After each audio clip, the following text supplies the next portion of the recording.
énormément d'utilisateurs. Et ce que vient de nous dire Karim, effectivement, a été illustré à ce moment-là, où énormément, effectivement, d'utilisateurs sur les forums posaient la question de savoir si on avait respecté les droits de chacun. Est-ce que de l'autre côté, Ubuntu partait pas en dérive en obligeant en fait ces utilisateurs à passer donc à ce nouveau bureau au lieu de conserver l'ancien bureau qu'on appelle GNOME qui était mis par défaut. Enfin, toutes ces questions-là ont été soulevées. Ce qui a poussé quand même les contributeurs et les développeurs d'Ubuntu à aller vers l'amélioration, mais surtout aller vers la discussion avec chacun et aller vers est-ce qu'il est nécessaire qu'on se fâche pour un sujet comme celui-là, ou vaut mieux que je t'explique comment tu pourras retrouver le bureau qui te convenait. Voilà. Justement, c'est le principe. Donc ce que nous disent justement les développeurs d'Ubuntu, c'est ok, ça plaît pas à tout le monde, mais pour les primo-arrivants, c'est peut-être une façon plus simple d'utiliser cette interface-là. Alors, nous, anciens utilisateurs, Steph et moi, on se dit, ça bouleverse nos habitudes, nous, on est habitués à autre chose, mais si ça peut permettre à de nouveaux utilisateurs d'utiliser plus facilement le système, alors peut-être que finalement, les développeurs d'Ubuntu ont peut-être eu raison. Donc ça, c'est une question qui soulève un débat qui est important. Ce qui est important, c'est que il est techniquement possible de retrouver n'importe quelle interface. C'est-à-dire qu'on a la liberté de retrouver les anciennes versions ou de mettre un autre environnement de bureau. Et donc la question va se poser, donc jusqu'à quel point on peut participer au projet phare, finalement, au cœur du projet d'Ubuntu en tant qu'utilisateur. Et ça peut poser problème lorsqu'il y a des intérêts qui ne sont pas toujours les intérêts de la communauté. Ça peut être les intérêts, par exemple, du sponsor officiel d'Ubuntu, dont on n'a pas encore parlé, et qui s'appelle Canonical.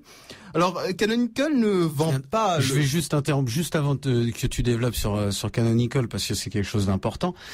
Surtout qu'on va parler d'un milliardaire, donc il y a un moment où on va se concentrer quand même un tout petit peu. C'était juste pour expliquer la notion de bureau. Pour les 3/4 des utilisateurs, dans leur vie, ils ont vu 3 bureaux. Ils ont vu un bureau XP qui était modifiable uniquement en couleur, on va le dire comme ça. Ils sont peut-être passés à Vista ou à Seven pour ce qui est de Microsoft, ce qui fait que de ce côté-là, ils auront vu 3 bureaux différents, voilà. Mais que de toute façon, on toque chez son voisin, on lui demande son ordinateur, on l'ouvre. Mis à part quelques icônes qui vont traîner effectivement sur le bureau qui seront différentes, sinon ça va être la même chose. D'autres en auront peut-être vu 4, 5, 6 différents parce qu'ils seront passés de Windows à Apple. Et donc ils auront vu effectivement quelque chose d'un peu différent. Mais ce que les distributions GNU Linux offrent, c'est que vous pouvez avoir 100 utilisateurs de GNU Linux qui peuvent très bien avoir un bureau totalement différent les uns des autres, parce qu'il y a tellement de possibilités de personnalisation, il y a tellement de possibilités de modification, et pour peu que ces 100 personnes soient pointues techniquement et informatiquement, alors là vous pouvez vous retrouver non seulement avec 100 interfaces totalement différentes, mais alors véritablement aussi, si l'autre veut vous prêter son ordinateur, vaut mieux qu'il vous explique un petit peu comment il a fait, parce que le chemin sera pas facile.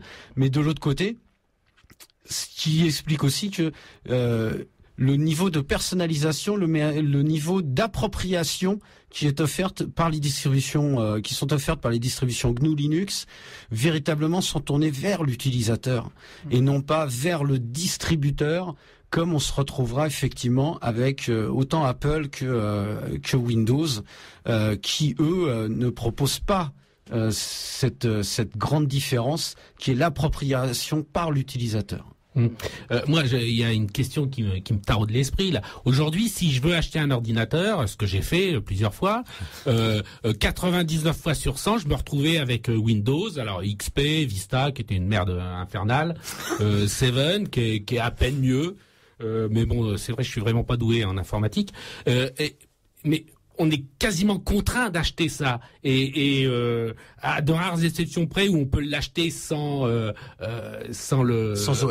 OS, mais c'est très très rare ça. 9 fois sur 10, on se retrouve avec un Windows, et à la limite, si on veut pas de ce Windows, on l'a quand même payé. même si on veut s'équiper en logiciel libre, la première démarche, 9 fois sur 10, c'est d'abord de payer le Windows qui est préinstallé dedans et dont on a un mal infernal à supprimer. Je sais même pas comment c'est possible de l'enlever de son disque dur, ce truc.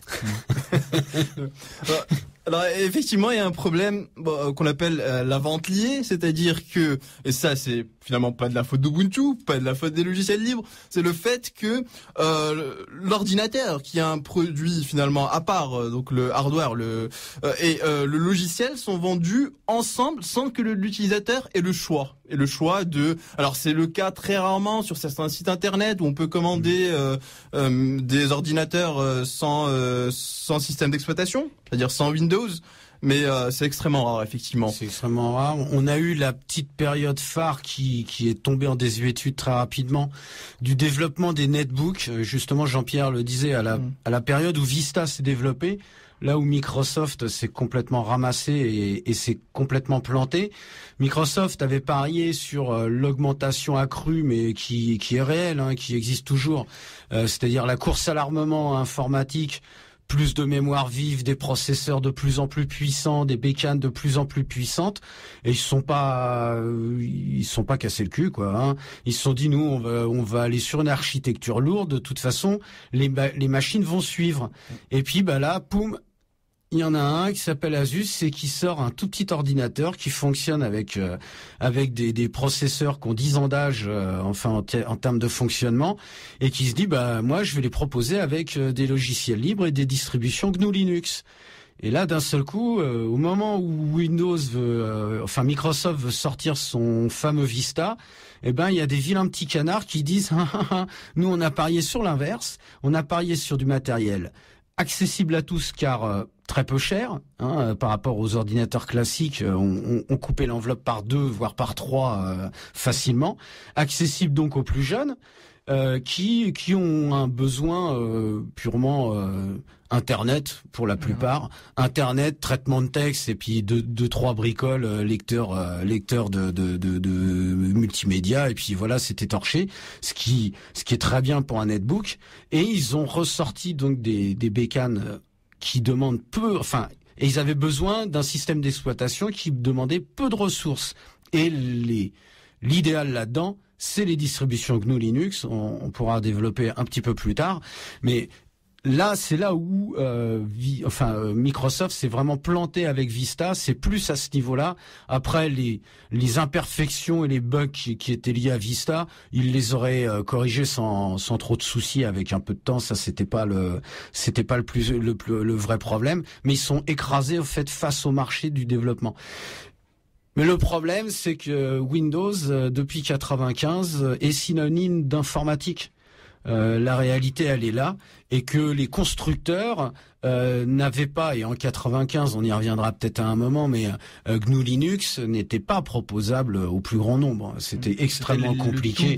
C'était le tout début. De la démocratisation. Et il a fallu quand même arriver à un niveau d'interface graphique convivial, ludique, et je dirais pédagogique, parce que il fallait une facilité d'utilisation qui n'existait pas jusque-là, pour que des personnes comme moi, parce que là je vous le répète, je suis pas du tout informaticien. Moi, ce qui m'intéresse, c'est d'ouvrir mon ordinateur et de pouvoir l'utiliser. Donc comme les 3/4 des personnes, et c'est tout à fait faisable à l'heure actuelle avec une large part de distribution GNU Linux. J'ai aussi une autre question parce que ça m'est arrivé récemment. Attends, parce qu'on j'ai coupé Karim, mais il va répondre un peu plus en détail sur le coup de pourquoi on te vend un ordinateur comme ça, et le parcours du combattant, mais qui fait partie des défenseurs du logiciel libre. Je pense à April, qui fait partie des défenseurs comme ça, et qui lutte contre la vente liée. Il y a d'ailleurs plusieurs jurisprudences qui ont donné raison aux personnes, puisque là c'est des personnes qui ont été au tribunal pour dire voilà, on m'a vendu un ordinateur, moi je ne voulais que l'ordinateur, je ne voulais pas ni les logiciels qui étaient dedans, ni le système d'exploitation qui était dedans, et qui s'appelle Windows. Donc on appelle ça une vente liée en France, et la vente liée en France est interdite. Donc dites-moi que j'ai raison. Le tribunal donne raison. Mais de l'autre côté, je vous le dis, j'ai acheté un portable il y a pas si longtemps que ça. Je ne vais pas citer la marque, de toute façon c'est partout pareil, ça revient au même. Pour rendre mon Windows, il fallait que je renvoie mon ordinateur portable au constructeur, qui me l'aurait expédié dans les 2 à 3 mois.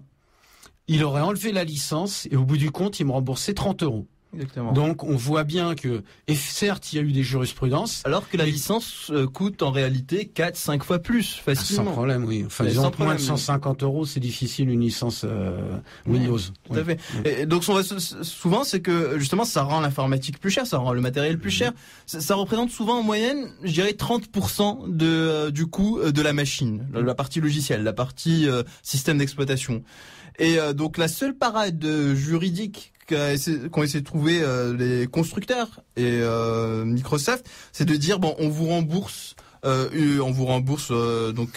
vous enlève la partie logicielle et on vous rembourse une somme dérisoire.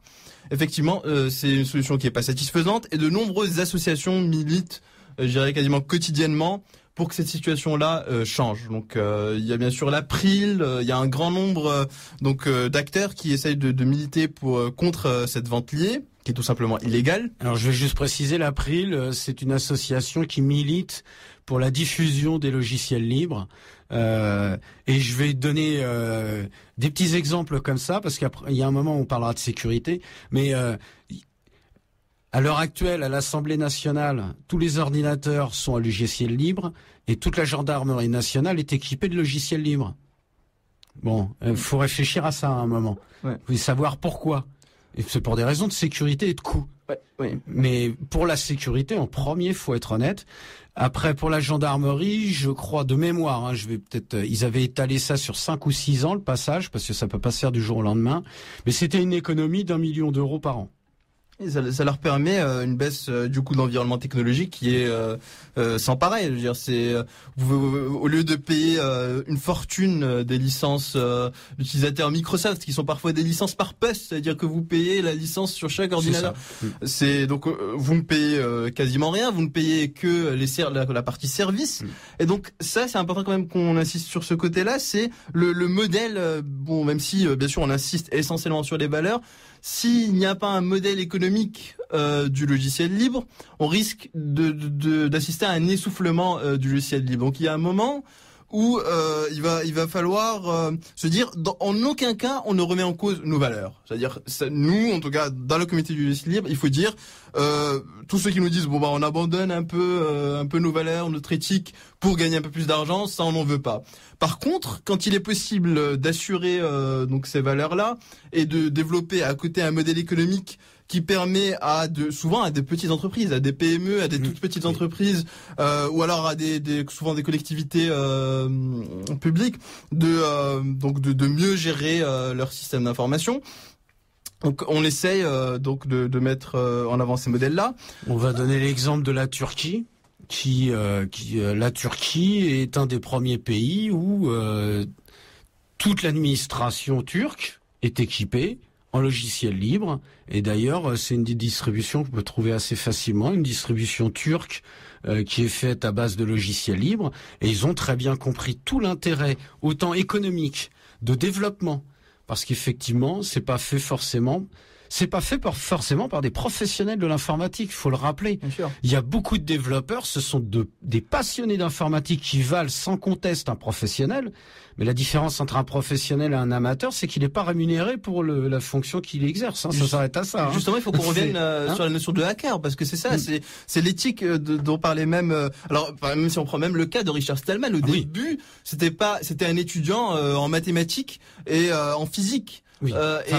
Faut rappeler aussi qu'à l'époque, on parlait d'informatique, mais c'était dans l'intelligence artificielle. Bien sûr. La micro-informatique n'existait pas encore. Elle allait se développer justement. Embryonnaire. Elle allait embryonnaire. On était sur de grands systèmes tels que IBM 360. Donc c'était des super ordinateurs en quelque sorte, donc de très grands ordinateurs. Et c'était pas la même façon effectivement de faire l'informatique qu'aujourd'hui. Mais toujours est-il qu'il y avait justement au MIT où travaillait Richard Stallman, cette éthique de hackers qui étaient en fait des virtuoses. C'était pas forcément des professionnels, mais des virtuoses dans le domaine, donc bien sûr de la programmation, dans l'administration des systèmes, dans la sécurité informatique.